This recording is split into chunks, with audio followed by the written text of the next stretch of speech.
What's up, juniors? This video is regarding the discussion this week.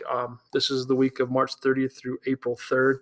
And this discussion this week that we'll be participating in is about Miss Maudie's age-old advice to Scout in Chapter 5. Now, Miss Maudie is quite eccentric.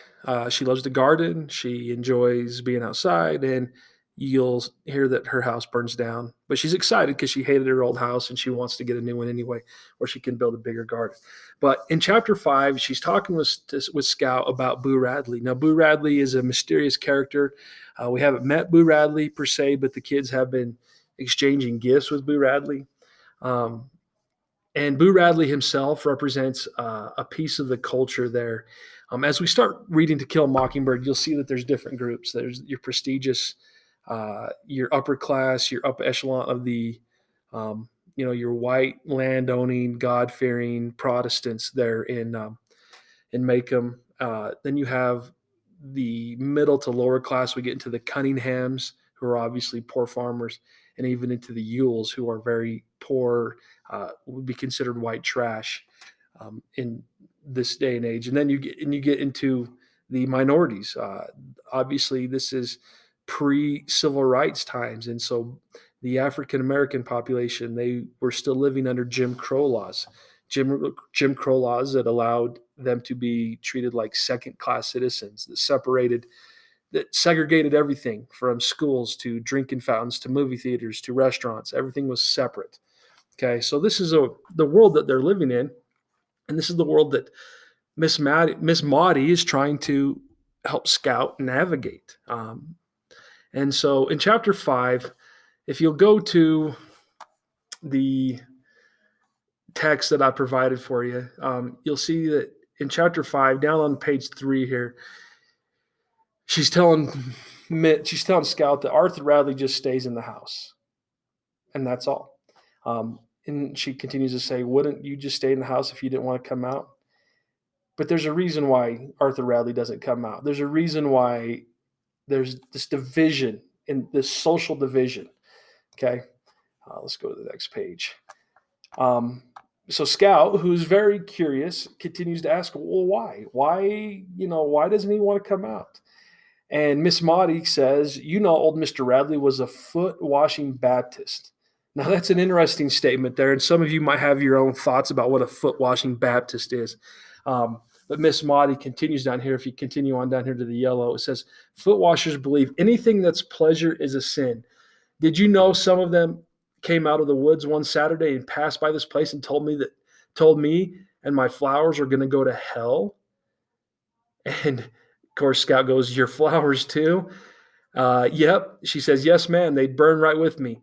They thought I'd spend too much time in God's outdoors and not enough time inside reading the Bible." Now, some of you might understand that more than others, but Miss Maudie obviously is someone that is a little more in tune with her own individuality. She's willing to go out and to spend time with her flowers and do things, and even though that might not be culturally acceptable in Macomb in the 1930s, for a woman to be so independent. Okay. But Miss Maudie is obviously very opinionated, which fits right in with Scout. Scout's very opinionated. She continues on. She goes, "Things is, foot washers think women are a sin by definition. They take the Bible literally, And during this time, we're talking about Alabama in the 1930s, Jim Crow South, before civil rights.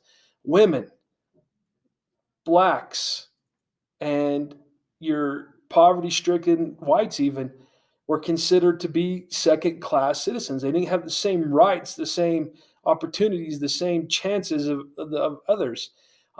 There was an extreme amount of separation. You're going to hear the word segregation a lot. They separated. Okay, it's not the world you live in. In 2020, we're all about inclusion. It's changed completely, even in the last 10 years.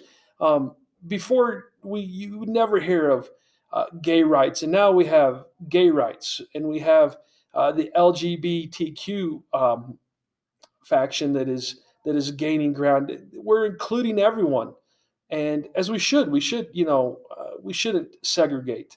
But in the 1930s in Alabama, segregation was absolutely the way of life. And Miss Maudie is really trying to teach Scott a lesson here. And this is where we're going to get down to our discussion here. She says, she tells Scott right here, and this is on one of the next pages. I don't know without clicking here. Oops, let's go back. It's on page 5 of 35 here. She says, "You are too young to understand it, but sometimes the Bible in the hand of one man is worse than a whiskey bottle in the hand of, your father." Of course, Scout responds, "Atticus doesn't drink whiskey." Miss Maudie laughed because she knows she's not being literal here. She's trying to teach Scout. She says, "What I meant was if Atticus Finch drank until he was drunk, he wouldn't be as hard as some men are at their best. There are just some kind of men who are so busy worrying about the next world, they've never learned to live in this one." Okay. And this is where we're going to be talking. This is the discussion. What is Miss Maudie trying to teach Scout here? There are just some kind of men who so busy worrying about the next world, they've never learned to live in this one. Now, you understand at the time, some of your most very religious, God loving, God fearing individuals are the same ones pushing segregation, the same ones pushing a separation because of social classes and things like that. And Miss Maudie's trying to teach Scout that. But that's your discussion today for this week. What does Miss Maudie mean by that? If you go back here to the discussion, we'll present this. What is Miss Maudie teaching Scout with this piece of advice right here? There are just some kind of men who are so worried, so busy worrying about the next world, they never learn to live in this one. Okay.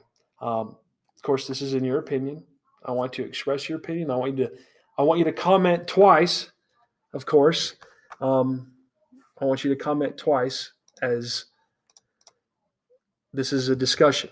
Okay, this is what we can do to replace in-class discussion. We can do it on through comments.